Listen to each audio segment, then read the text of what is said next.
kitalo nnyo kitalo ddala ekyafangoni soja abadde amanyikiddwa nga Kamoga.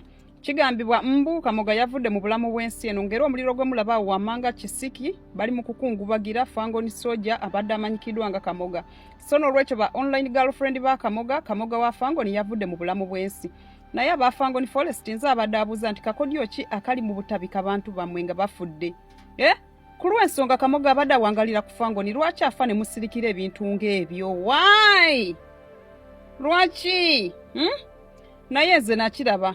Bino ebikazi ebikadde kadde bino ebyasenga mu fangoni buli lwe bidde Uganda walina okubaawo omuntu afudde. Birina ebisiraani.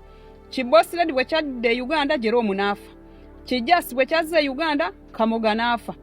Oba bino ebikazi bikazi mwe mugende walavu masaba we kuddagala mutawazeeko. Ebisiraani mulina bingi. Ate temungamba nti Jasi ekyamuzizaayo nti olwokuba yafiiriddwa omusajja agenze kuziika. Nyabo kubanzijukira waliyo omuvubuka wa fangoni yakyala mu bajjasi. Toyinza okuddawo nga Jasi kati na mwandu. Mbatidde. Eyita top 10 kiki yaleeta ku kabira? Bavubuka muve kabira. Abaana baggwawo. Mujja kwefula bandiwulira. Namwe mujja kubeera nga bajjolamu. Kati jjo waliwo yaziikiddwa. Naye teyawuliriddwa. Abasinga obungi temwabiwulidde nabbiwulira. Era eyita top 10 teyaziise. Eyita top 10 yakomawo. Ne gye baazikajjolamu era teyalinnyayo. Mubuulire kubeera mu byamivuyovuyo ebyo. Alina kisitayiro kye yajja nakyo ennaku zino. Mbu sima ya kalabba. Kati juzi yali mu nkuuka alina omuggo gwe yajja nagwo. Ne bagwogerako awo ebyenjawulo. Simaye gwa bachwezi, simaye gwa bikoze bitya. Kitegeeza ki? Eyita top 10 kigambibwa nti yandibanga amanyi ku nfa y'abantu abo bavubuka muve ku fangoni mugende munoonye emirimu mudduke ekibambulira. Kubanga mujja kwefula bandiwulira mugenda genda omukomuwe mubirabanga ebyokusaaga muno agenze oli agenze ate omukulu taziika ssebo. Mumwe temwewuunya mumulabako oluganda lwamuliko mwemulabako oluganda lwamuliko.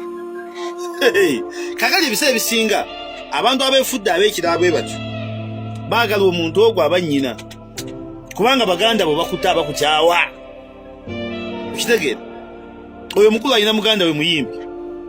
Muganda we muyimbi naye tibakolagana yadde n'omupulomootingako nemboeko kiba kivuta amwogerako nga muganda we. Kitegeeza ki? Nze mbabuulira mwetegule. Lwaki mukaabya amaziga abakadde bammwe nga mukyali bato? Omusajja ajja kubeera nga yabateekayo nga musingo. Wabula mwe muli awo muwogana bwogganyi temumanyi. What are you saying? Nzabi ngambye asulira ddala ku fangoni wenyini yankubidde essimu n'agamba Shadia munnange tuyambe nga bwe watuyamba ku Jerome. Obikira abaano bagambe Kamoga yafudde. Kati awo mba akoze musango ki? Oba mba playingire audio? Kandabe. Aginsindikidde agidiritinze. Agijeeyo.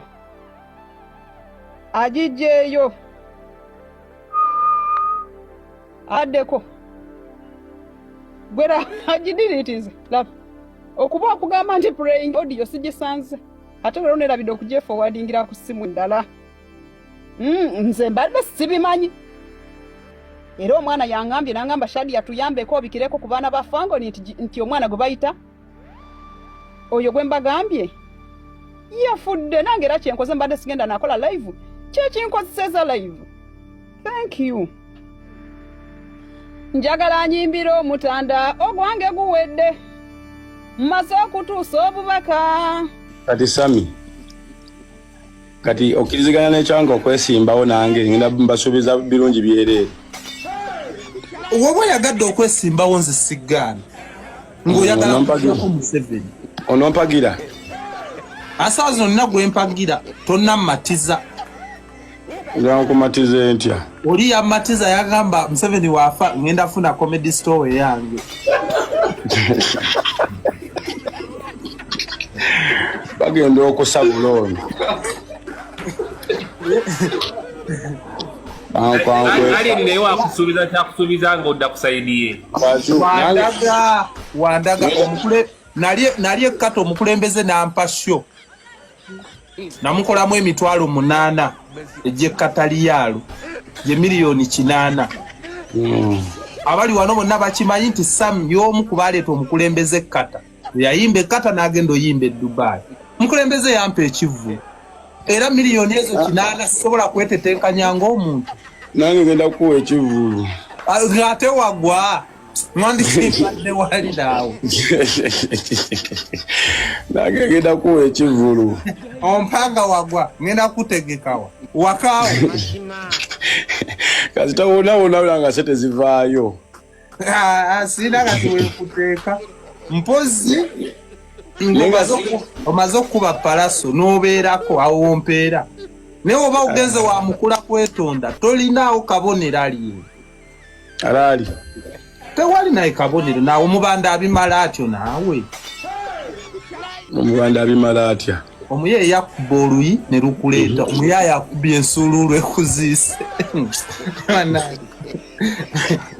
Omwana aliyeni mulaba. Aliyeni wanyo. Aliyeni neewuunya obudde bwe namala bakusajja ne banvuma. Kati kola bw'oti. Kati lwaki Uncle Peter mumugata ku struggle nagira n'ensuululu ku State House?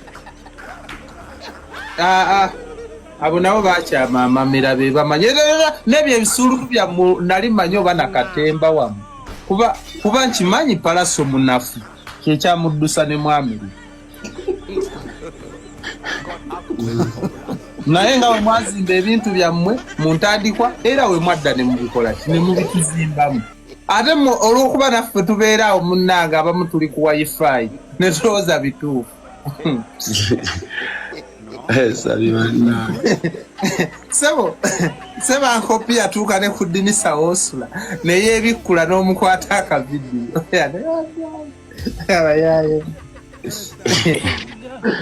Ali eripo gwe mmanyi. Ngo basiba mu kuyuza ebipande bya Museveni mu kwekalakasa kwa Besigye. Uncle walampe uw'omuleke. Mwana muzenga mutuguza obusiru bantu mmwe.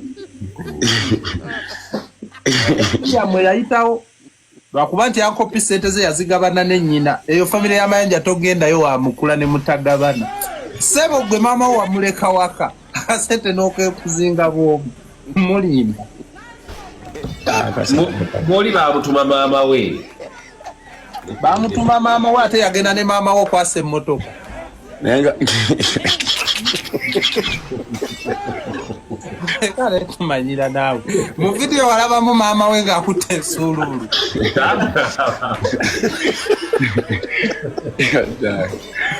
Oba mwabaki. Kali mwamutwala kuyita kapa. Kali baali bamutuma waaki nga temukwasa emmotoka. Yali amutuma waaki. Yakwata jjinja mayanja wamulako ng'ayasa gundi Range Rover.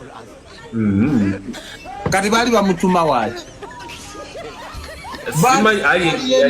Alien skin gwe baali balina ottuma maama agambe nabadde ndi waka oyo najja. Kati maama wa palaso baayita waaki. Aya musebuli bannange. Tweyanzege wamma. Neyanziza n'okumpa akaddaali yeeru. Alaali. Weebale nnyo munaye ne tunyumyamu naye nkusuubiza we nkusangireyo basimu. Tegena kunkubisa ki?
Tugenge.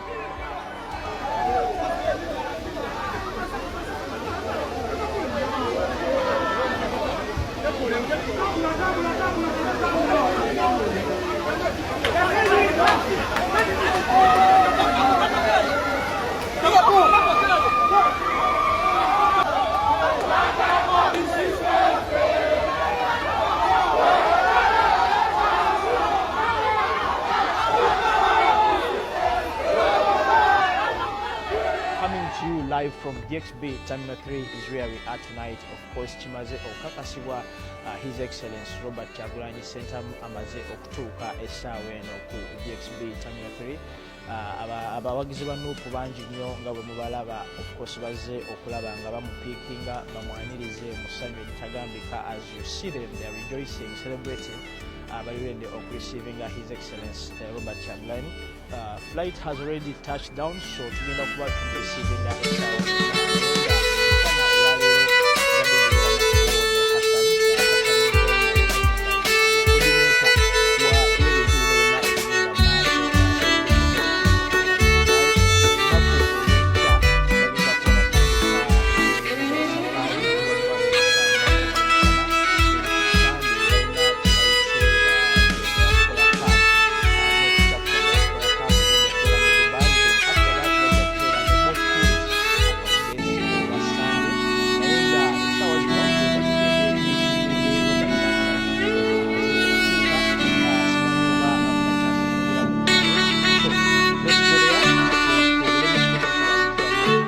representing Tovao.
People power. Our power. Nimusanji nnyo okubanga ndi maaso gammwe sikyangu. Ebyaddala kansooke okwebaza abakulembeze abali eno e Dubai. Mwebale nnyo, mwebalire ddala okwasaganya omulimu okubanga gugenda bukwaku. Temugwamu maanyi wabula tulemezeemu. Tukole ki? Tulemezeemu. Bwe tulemezaamu tugenda tuula ku ki? Ku ntebe. Maama w'abaana gyali abatumidde naye manyi naye agenda kujja kwama mumbuuzizza naye nga w'omanyirigwa bitalaze naye ajja kukola ki? Nenebaza omukulembeze wange Robert Kyagulanyi Ssentamu bawa bagambye mukwano gwange Pulezidenti twegwanganako wali enakitubo musoza Balamu ebiseera ebyo ebya Radio Simba oba mubijjukira ebyo. Muganda wange olwo n'agamba Akapere ngulirayo akacupa ka soda nga nfaanana bubi ng'ebyaddala tosobola kuntuukirira. Naye Pulezidenti wange ndekerayo akacupa nekaleeta kali ka Coca-Cola nekakwasaganya osegera. Naye nebaza Pulezidenti wange Kigozi sawa yonna bw'owulira effumbe kakweteki kawedde mumanya tugenda tuula ku ntebe tugenda kubeera bulungi. Bannayuganda mwenna bwe oli eno ng'okimanyi ng'oli eno wallahi ogenda kubeera bulungi mu nsi yaffe Uganda. Uganda yaffe y'Abannayuganda si abagwira. Siwe kiri nenebaza baganda baffe be twazze nabo muganda wange kameramaani ne muganda waffe oyo omulala oyo naawe kwebaza muganda wange. Naye wallahi kubuulire teri kitaggwa nte nali simanyi nti nkikirinnyamu naye saatidde Pulezidenti twakoze bubi omutambuulira nti njija. Wallahi naalize nga neetegese nemanya nti nzemu ne miliyoni zange enganya nengulako iPhone nengulako ebisatu ebyakabi nengulako ebigato ebyakabi naye kati mazima ga Katonda wolengera kuddayo nga siina ate wadde esimu yange yino nfu abantu asebukira kundaba kulaivu temulanga esimu ekyangalana abamu baagala nogala nti esimu yakabe alabika akoze kataala naye one day tewalaba omuntu afasitetinabanakolaki ngatategete kiko mwabali mukutwasamira nti Bobi Wine okuleeta kapere e Dubai yali mwaddemu ssente enkalu gwe zikuŋŋanya oziwe nnyoko mugambe atandike bizinesi y'obumasu zikuŋŋanye ziwe nnyoko. Abalungi abatuuliriza era abatulaba olunaku olwaleero tukyaddeko ewa Sheikh Ashraf Dembe. Sebo sanyusa okubalaba amannya agange ye Sheikh Ashraf Dembe akola ku bizibu by'enjawulo omuntu singa aba alina ebirwadde musomereddwa tumuwa amazzi ga lukuya nga bw'obadde ogalaba tugenda abantu ku kyoto ne twokya emizimu emibi egibabaamu n'okulomba edduwa abantu singa abeera ng'ali wano atuuse sobola okumulombera edduwa ne waba atatuuse nga mpadde amannya ge naye ng'ali wala naneetaaze enamba yange yeno eri 0701763711 namwe banyinaffe abali ebweru oyagala okuba nti oyagala okulombera ku dduwa ng'olina ebizibu visa zibuze amaka gakolongotana sente zikola zimpita mu ngalo ojja kumpeereza ekifaananyi kyo n'amanyago ebyo byokka bijja kummala nja kukulombera edduwa ojja kutereera olunaku olusembayo mu mwezi mba n'edduwa eyawamu ffenna n'abalwadde bange abakadde n'abapya. Salaamu alaikum warahmatullahi wabarakatuh.